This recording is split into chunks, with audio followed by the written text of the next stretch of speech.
Alright guys, TacticalRab again today. Hope you're doing well and enjoying your day so far. One of the big questions of this roster period is what the Falcons are going to do. We know they've got the money if they want to make some serious moves in this roster period, but they may not decide to do so. And BenJ is at it again, exposing, as far as he's concerned, perspectives on the star man of that Falcons team in Pred. BenJ says that multiple of Pred's former teammates have come to Ben and other players and said, look, this guy is not a good practice player a lot of the time, and that's affecting their results inside and outside of the game. Is this going to affect any decisions to go to Falcons if this stuff is true, or is the bag going to be too much to turn down, and the talent potentially that is still there in Pred, the world champion from last year? Very much intrigued to your thoughts in the comments. Hit the like button if you enjoy, subscribe if you're new as always, I greatly appreciate it. First of all, wanted to go through some lineman cards. He put out a number of them last night, and look, these are online, LAN, and then overall cards from the season. And it's pretty interesting to look through these because Beans, despite really not having a great season, his numbers on the cards look fantastic, right? And this is why the cards are a bit cheese, and that's okay, right? It is what it is. But because Toronto, they did like to play some of the faster paced maps. And as a result, if you average out the whole league in terms of the maps that were played, then you tend to find that the players that played on the faster maps look a bit better than the ones that didn't. So Beans, despite not really having a great season, his hill time per 10, and to be fair really, his damage per 10, as always, has been very strong and has always been very strong. So Beans is always going to have a good lineman card, even if his KD and his play wasn't great, because he just drops damage and they tend to like to play on some of the faster maps. So that's why you get a 91 overall for Beans over the season. Now look, you look at the 91 overall, is that going to get him back in the league?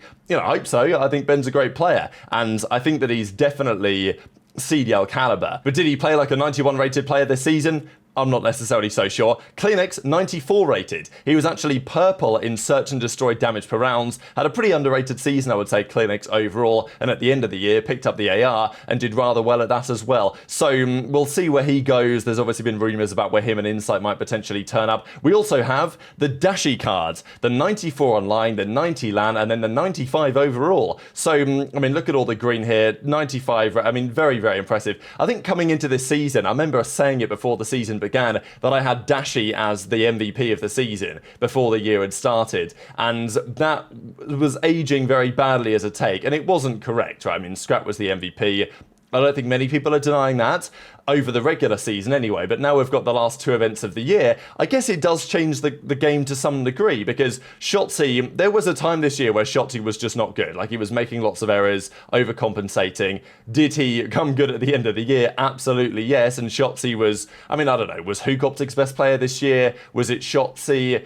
Was it Dashy, right? I mean, obviously Mercules wasn't there for that long, so it's difficult to say him over the course of the season, as crazy as he was for Major 3 and beyonds.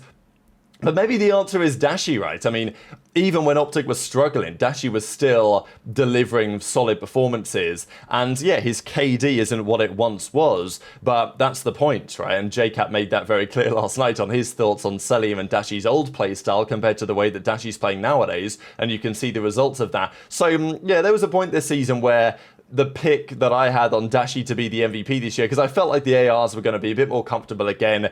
It felt like a terrible pick, but all of a sudden at the end of the season, there is an argument that Dashy was, you know, one of the very most impressive ARs of the season, to say the very least. These are Drazah's cards, not as strong, right? Certainly not on LAN. His online card actually very good, 87 overall, 21 and 8 over the course of the season. But unfortunately for Draz, at the end of the year, certainly champs in the World Cup was an absolute disaster, and that dropped his card down quite substantially. I still think he's a very valuable asset. I think he's going to go to another very solid team next season, but it's probably not going to be back on FaZe. And these are Cellium's cards. He was purple in KD, in hardpoint, this is online overall, and in control overall as well in his role. But those are the purple numbers, not the numbers in the boxes, which is, you know, damage per 10, kills per 10, objective work, and stuff like that. Still very solid, a 90 overall card, but maybe not as good as you might have expected, and weaker than, I mean, look, he had a 90 overall, Beans had a 91, so I guess, you know, I suppose, take that as you will. This amount of Apicella, he's talking about the new game, when the game's coming out, what the plan's going to be. We know that, of course, he's leading up the program at Esports Engine and DreamHack right now, put on that great event out there in Dallas. That's at the end of May. And as he says, with the COD annual release, it generally sees a 9-month esports lifespan. Activity peaks in the first 3 months, begins to taper off. Events followed by Rostermania is objectively how we see resurgences in the bell curve. Definitely true. And this is going to be a crazy roster period. But he also says, can we please open the new event with an old school Pro-Am? It could be the biggest event ever. Now, we've only had a couple of Pro-Ams in the CDL. I mean, back in the day, every event was effectively a Pro-Am because you'd have the pros there, the 16 pro teams, and then all the amateur teams in the world, and then they would get filtered into the groups and all this, and you would get to see over the couple of days who of the pro teams was the best, but also which of the amateur teams can actually give it a go against those guys. Now, we've seen a couple of Pro-Ams. They actually ran a small little Pro-Am at the Columbus facility or whatever it was a little while ago. And there was also the Raleigh event at the start of, the Modern Warfare 2 season where they ran something similar. But since then, it's not really happened. And it feels like with the way that the CDL is going, getting rid of the franchise payments, getting rid of potentially the team names or the location-based stuff at some point, the league doesn't really feel like, and it's not really a franchise league anymore. So I don't really see why there needs to be such an exclusion to having amateur teams involved, and it would be a big deal. And I just think it's relevant because at the end of November in Sweden, in Stockholm, there is a DreamHack they're doing, and there was some talk about whether they could run a COD event there as like a kickoff, because typically we get some online matches at the start of December. Then we get a major in January, and it'd be really nice if we could have a LAN before Christmas again. I think that really makes the scene. We don't know when the game is going to come out, but right now the rumor is the game is going to come out like middle of November, which is a little bit late if you want to run an event at the end of November, but I hope that it still happens, right? Like the idea of doing a DreamHack event in Sweden that's a Pro-Am to kick off the season, I'm not going to complain about that, right? Obviously it's easy for me because I'm closer to Sweden than some others are, but it would be better to have that than not have it, assuming that we still have all the regular majors throughout the year once 2026 officially gets underway. But let's talk about some of the drama, right? Because the Falcons, they're looking to build their team going into the upcoming season. It's not super clear what they're going to do with their roster as it stands. Pred, we expect, is not going to be going anywhere. He's the face of that team, and for very good reason. World champion from last season, and, individually a very skilled and talented player. But, a controversial player in some respects. Of course, we know what happened this season on the OpTic side. Well, we don't know what happened, and that's kind of the point that I'm trying to make. And, yeah, it was all rather strange, wasn't it, really, what happened at the start of the season? And then he's back in the league on Falcons, and it all seems to be working out reasonably well. But maybe not quite so much. So there's lots of discussion here from BenJ about what the Falcons are potentially going to do, players that may be interested in the Falcons, and look, there's plenty of reasons to be interested in the Falcons, but there's also maybe reasons to be somewhat skeptical that that team is going to win. In Counter-Strike, for example, they spent a lot of money in CS, and they have eventually won something, but still, the Falcons team in Counter-Strike, with all the players they've signed, it's not like they've just walked into dominant success. So, I think Falcons, not to say they'll be conservative in COD, because I don't think they will be. They will try and hire some serious big-name players, but we discussed it earlier today. If you're aBeZy and you have the choice to go to either Falcons or Toronto, depending on what the bottom line looks like, it is a bit of a question. But BenJ, calls out Pred and says something pretty interesting, that he says, anyway, that no players want to talk about this, and his former teammates won't say anything. But as far as Ben is concerned, pretty much all of Pred's former teammates have said that practicing with Pred can be a challenge. Some days it's great, some days it's fine, other days it's terrible. And BenJ says that there's a bit of a secret, people don't want to say it, but as far as he's aware, this is the truth. Now, do we believe Ben? And I will say that what Ben has to say here has some great degree of validity, because Karma basically said the same thing last year. Okay. My new gimmick is I don't care. Okay? And I'm going to name names. Players will not say it. Nobody will go on stream and consistently say it. Ever. And it's so funny to me. But everything I have heard from all of his ex-teammates is that practice with regards to Pred is terrible. It's consistently terrible. It is like a 50-50 on a given day. And it's not just one person that's told me this. It's like legitimately everybody that's ever teamed with them. So if he wants to improve that, then I think great. He's a talented player. Like, you know what I'm saying? Like shit, like it'll line up. This Falcons team will be good. But dude, like so many people have teamed with him and just do not say how it is with him, bro. Dude, AG, like actually takes things in. When he's serious, he sometimes isn't f***ing serious.